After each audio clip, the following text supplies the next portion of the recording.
Welcome to Pindar Poetry. We hope you learned something new. You start by gathering the config files you will change. Locate the Pubg configuration in Documents or Steam user data.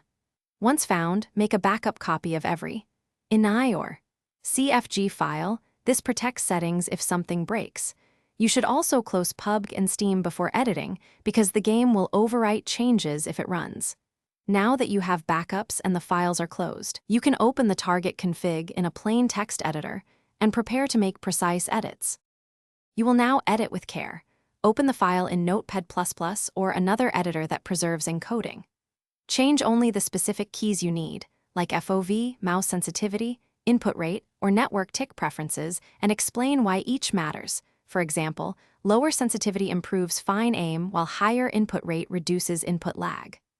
Once done, save using the original encoding, avoiding extra characters or BOM markers. Make sure file timestamps are preserved so Steam won't auto-restore defaults.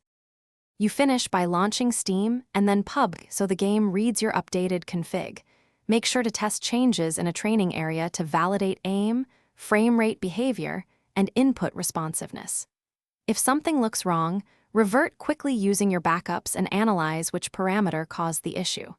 If Pubg keeps overriding values, make the config file read-only or create a startup script that copies your preferred config into place before the game launches. This prevents automatic resets and saves time. Thanks for watching. Consider subscribing if we helped you.